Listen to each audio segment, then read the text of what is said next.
బావిలో బయటపడిన అమ్మవారి స్వయంభూ విగ్రహం. భూమికి 10 అడుగుల లోతులో ఉన్న గర్భగుడి. ఇప్పటికీ ఆ అమ్మవారు భూమికి 10 అడుగుల లోతులో నీటిలోనే దర్శనమిస్తారు. ఆలయంలో ఎప్పటికీ ఎండిపోని ఒక జలధార ఉంది. అది వ్యాధులను నయం చేస్తుందని భక్తులు గాఢంగా నమ్ముతారు. వందల మంది కలిసి వేల ప్రయత్నాలు చేశారు. అయినా అంగుళం కూడా కదలని ఓ పెద్ద బండరాయి. అయితే అది రాయి కాదని, స్వయంగా అమ్మవారేనని తెలిసినప్పుడు ఆ ఊరి జనం ఆశ్చర్యపోయారు. ఆ అమ్మవారే ఎల్లమ్మ తల్లి. హైదరాబాద్ వాసులు జలదుర్గగా పిలుచుకునే హైదరాబాద్ బల్కంపేట ఎల్లమ్మ తల్లి. బావిలో దొరికిన బల్కంపేట ఎల్లమ్మ తల్లి విగ్రహం వెనుక ఉన్న కథేంటి? హైదరాబాద్ బల్కంపేట ఎల్లమ్మ తల్లి చరిత్ర, ఆవిర్భావం, ఆలయ విశేషాలు ఈ వీడియోలో తెలుసుకుందాం. నమస్తే, విజయ మా ఊరు ఛానల్కి స్వాగతం. నేను విజయలక్ష్మి. హైదరాబాద్ నగరం నడిబొడ్డున ఆధునిక హంగుల మధ్య లక్షలాది మంది భక్తుల కోర్కెలు తీర్చే తల్లిగా బల్కంపేట ఎల్లమ్మ ఆలయం విరాజిల్లుతోంది. నేడు మనం చూస్తున్న ఈ ఆలయానికి కొన్ని శతాబ్దాల చరిత్ర ఉందని చెబుతారు. హైదరాబాద్ నగరం రూపుదిద్దుకోక ముందే అమ్మవారు ఇక్కడ వెలిశారని స్థానికంగా ప్రచారంలో ఉన్న కథనం.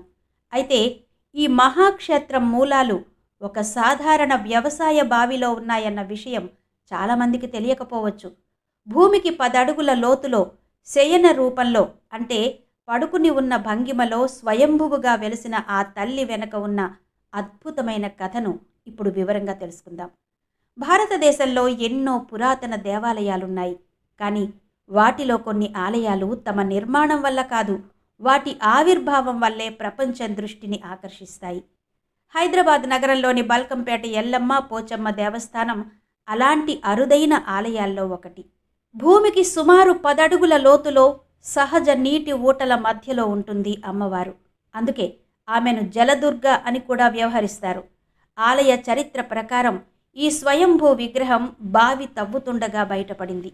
సుమారు 7 శతాబ్దాల క్రితం ఈ ప్రాంతమంతా పచ్చటి చేలతో కళకళలాడుతూ ఉండేది. ఆ రోజుల్లో ఓ రైతు తన పొలానికి నీళ్ల కోసం బావి తవ్వడం మొదలుపెట్టాడు. లోతుగా తవ్వుకుంటూ వెళుతుండగా అతని పారకు ఏదో పెద్ద బండరాయి తగిలి గట్టిగా శబ్దం వచ్చింది. నీళ్లు పడాలంటే ఆ రాయిని తీయక తప్పదని భావించి దాన్ని కదిలించడానికి ప్రయత్నించాడు. అతని శక్తి సరిపోలేదు. సాయం కోసం మరికొంతమందిని పిలిచాడు. 10, 20, 50 మంది, దాదాపు ఊరంతా అక్కడ చేరింది. తట్టలు, తాళ్ళు, గడ్డపారలతో శక్తినంతా కూడదీసి ఆ బండరాయిని పైకి లేపాలని చూశారు. గంటలు గడిచాయి, రోజులు గడిచాయి. కానీ వారి ప్రయత్నం ఫలించలేదు. ఆ రాయిని కనీసం కాస్త పక్కకు కూడా జరపలేకపోయారు. ఇంతమంది కష్టపడినా కదలని ఆ రాయి ఏమై ఉంటుందా అని అందరూ ఆలోచనలో పడ్డారు. నెమ్మదిగా అది సాధారణ రాయి కాదని, దాని వెనుక ఏదో దైవశక్తి ఉందని నమ్మడం మొదలుపెట్టారు. ఆ బండరాయిని శుభ్రం చేసి చూడగా అది ఒక స్త్రీమూర్తి శయనించిన భంగిమలో కనిపించడంతో వారి ఆశ్చర్యానికి అంతు లేకుండా పోయింది. ఆ తరువాత జరిగిన ఓ సంఘటన వారి నమ్మకాన్ని బలపరిచింది. గ్రామస్తులలో ఒక భక్తురాలికి అమ్మవారు కలలో కనిపించి తాను సాక్షాత్తు రేణుకా తల్లిని అని, ఇక్కడే కొలువుంటానని, తనను కదిలించవద్దని చెప్పినట్టు ఒక కథనం ప్రచారంలో ఉంది. ఆ దివ్యమైన రూపాన్ని చూసిన గ్రామస్తులకు అది బండరాయి కాదని, స్వయంగా అమ్మవారే భూమి మీద వెలిశారని పూర్తిగా అర్థమైంది. ఆ తల్లిని రేణుకా ఎల్లమ్మగా గుర్తించారు. ఆమె అక్కడే ఉండాలనుకోవడం అమ్మవారి అభీష్టమని భావించి బావిలోనే విగ్రహాన్ని ఉంచి పూజలు చేయాలని నిర్ణయించుకున్నారు. ఇప్పటికీ ఆ స్వయంభూ విగ్రహం మొదట కనిపించిన స్థానంలోనే ఉందని ఆలయ సంప్రదాయం చెబుతోంది. ఆ క్షణం నుండి ఆ బావి ఒక పవిత్ర స్థలంగా మారింది. గ్రామస్తులు బావి ఒడ్డున నిలబడి లోపలున్న అమ్మవారికి పూజలు చేయడం ప్రారంభించారు. కోరిన కోరికలు తీర్చే తల్లిగా ఆమె మహిమలు చుట్టుపక్కల గ్రామాలకు వేగంగా వ్యాపించాయి. సృష్టిలోని ఎల్ల జీవులకు రక్షకురాలిగా నిలవడం వల్ల ఎల్లమ్మగా ప్రసిద్ధికెక్కిందని భక్తులు చెబుతారు. సంస్కృతంలో హేమలాంబ అంటే బంగారు తల్లి అనే పదం కాలక్రమేణా ఎల్లమ్మగా మారిందని కొంతమంది పండితుల అభిప్రాయం. అయితే అసలు అద్భుతం ఇక్కడే మొదలైంది. అమ్మవారు వెలిసిన ఆ బావిలో ఆమె విగ్రహం దగ్గర నుంచి ఒక మహిమ ఆవిష్కృతమైంది. అదే ఇప్పటికీ భక్తులను విస్మయపరిచే దైవిక రహస్యం. అదే అఖండ జలధార. బల్కంపేట ఎల్లమ్మ ఆలయంలోని భక్తులను అత్యంతంగా ఆకర్షించేది అఖండ జలధార. అమ్మవారిని జలదుర్గా అని పిలుస్తారు. దీని వెనుక ఉన్న కథనం విషయానికి వస్తే, అమ్మవారి చుట్టూ ఎప్పుడూ సహజంగా నీరు ఉంటుంది. ఈ నీరు ఎక్కడి నుండి వస్తుందో స్పష్టంగా తెలియదని, ఇది సహజ భూగర్భ ఊటల వల్ల నిరంతరం ప్రవహిస్తుందని చెబుతారు. ఆలయ సంప్రదాయం ప్రకారం ఈ పవిత్ర జలాన్ని తీర్థంగా భక్తులకు అందిస్తారు. నిరంతరం ఏడాది పొడవునా పవిత్ర జలం ఊరుతూనే ఉంటుంది. వేసవిలో చుట్టుపక్కల నీటి వనరులు ఎండిపోయినా ఈ ధార మాత్రం ఎండిపోదని భక్తులు చెబుతారు. ఈ తీర్థాన్ని మహాతీర్థం అని పిలుస్తారు. ఈ జలానికి అద్భుతమైన వ్యాధులను పోగొట్టే శక్తులున్నాయని భక్తుల ప్రగాఢ విశ్వాసం. ముఖ్యంగా చర్మ వ్యాధులతో బాధపడేవారు ఈ తీర్థాన్ని స్వీకరించి ఒంటికి రాసుకుంటే రోగాలు నయమవుతాయని బలంగా నమ్ముతారు. అందుకే జలం మధ్యలో ఉన్న ఈ తల్లిని జలదుర్గా అని పిలుస్తారు. ఈ నమ్మకం వెనుక ఒక కథ కూడా ప్రచారంలో ఉంది. ఒకానొక సందర్భంలో రేణుకాదేవికి చర్మ వ్యాధులు సోకగా ఈ జలధార తీర్థాన్ని స్వీకరిస్తే అవి నయమవుతాయని పరమశివుడు చెప్పినట్టు స్థానికుల నమ్మకం. అందుకే నేటికి గజ్జి, తామర వంటి సమస్యలతో బాధపడేవారు అమ్మవారిని దర్శించుకుని ఈ తీర్థాన్ని శ్రద్ధగా స్వీకరిస్తారు. ఈ పవిత్ర జలాన్ని ఇళ్లలో చల్లుకుంటే దుష్ట శక్తులు తొలగిపోయి శాంతి సౌభాగ్యాలు కలుగుతాయని భక్తుల నమ్మకం. అమ్మవారి మహిమలు కేవలం జలధారకే పరిమితం కాదు. ప్రతి ఏటా ఆషాఢమాసంలో ఇక్కడ జరిగే బోనాల జాతర అత్యంత వైభవంగా ఉంటుంది. లక్షలాది మంది మహిళలు అమ్మవారిని తమ ఇంటి ఆడపడుచుగా భావించి బోనం కుండలను తలపై పెట్టుకుని ఊరేగింపుగా వచ్చి సమర్పిస్తారు. ఆషాఢమాసం మొదటి మంగళవారం నాడు జరిగే అమ్మవారి కళ్యాణోత్సవం కన్నుల పండువగా ఉంటుంది. ఈ కళ్యాణాన్ని చూసిన యువతీ యువకులకు త్వరగా వివాహమవుతుందని, అనారోగ్యంతో ఉన్నవారికి ఆరోగ్యం సిద్ధిస్తుందని భక్తుల నమ్మకం. అలాగే వరుసగా 11 మంగళవారాలు అమ్మవారిని దర్శించుకుంటే ఎలాంటి కోరికైనా నెరవేరుతుందని భక్తుల అచంచల విశ్వాసం.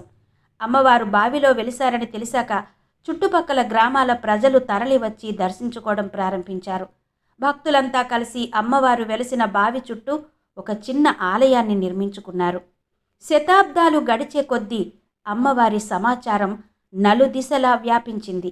20వ శతాబ్దం ప్రారంభంలో ఈ ప్రాంత సంస్థానాధీశుడైన రాజా శివరాజ్ బహదూర్ అమ్మవారికి ఒక గొప్ప ఆలయాన్ని నిర్మించాలని సంకల్పించి 1919లో ప్రస్తుత ఆలయాన్ని నిర్మాణాన్ని పూర్తి చేయించారు. నైజాం పాలనలో జరిగిన ఈ పునర్నిర్మాణం తర్వాత ఆలయం కొత్త శోభను సంతరించుకుంది. విశాలమైన ప్రాంగణం, అందమైన అద్దాల మండపం, ఇతర ఉపాలయాలతో ఆలయం భక్తులకు ఒక దివ్యానుభూతిని పంచుతుంది. ప్రధాన ఆలయంలో ఎల్లమ్మ తల్లి కొలువై ఉండగా ప్రాంగణంలో మహాగణపతి, పోచమ్మ తల్లి, నాగదేవత విగ్రహాలు కూడా ఉన్నాయి. ఈ ఆలయాన్ని దర్శించుకుంటే అష్టాదశ శక్తి పీఠాలను దర్శించుకున్నంత పుణ్యఫలం లభిస్తుందని భక్తులు ప్రగాఢంగా నమ్ముతారు. బల్కంపేటలో కొలువై ఉన్న ఎల్లమ్మ తల్లి జమదగ్ని మహర్షి భార్య, పరశురాముని తల్లి అయిన రేణుకాదేవి అవతారమని స్థల పురాణం చెబుతోంది. పతివ్రత శిరోమణి అయిన రేణుకాదేవి జమదగ్ని ఆజ్ఞ మేరకు పరశురాముని చేతిలో శిరచ్ఛేదం చేయబడి తిరిగి మహర్షి వరంతో పునర్జీవితురాలైందని పురాణ కథ. ఆమె అనేక ప్రాంతాలలో శక్తి స్వరూపిణిగా వెలిసిందని భక్తుల నమ్మకం. అందుకే ఎల్లమ్మ తల్లిని ముగ్గురమ్మల మూలపుటమ్మగా భక్తులు భావిస్తారు. ఆలయంలో అమ్మవారి విగ్రహం భూమి నుండి సుమారు 10 అడుగుల క్రింద బావిలో తూర్పు ముఖంగా శయన రూపంలో దర్శనమిస్తుంది.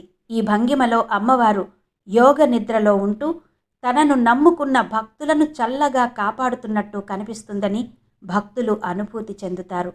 ఎప్పటికీ ఎండిపోని ఆ అఖండ జలధార అమ్మవారి అనంతమైన కరుణకు, మహిమకు సజీవ సాక్ష్యంగా నిలుస్తోందని భక్తుల విశ్వాసం. భక్తితో ఆ తల్లిని కొలిచిన వారికి ఆరోగ్యం, ఐశ్వర్యం, శాంతి, సౌభాగ్యాలు ప్రసాదిస్తూ బల్కంపేట ఎల్లమ్మ తన భక్తులను చల్లగా కాపాడుతోందని నమ్ముతారు. వివాహాలు, ఉద్యోగాలు, ఆరోగ్య సమస్యలు, కుటుంబ శాంతి లాంటి ఎన్నో కోరికలతో భక్తులు ఇక్కడికి వస్తూ ఉంటారు.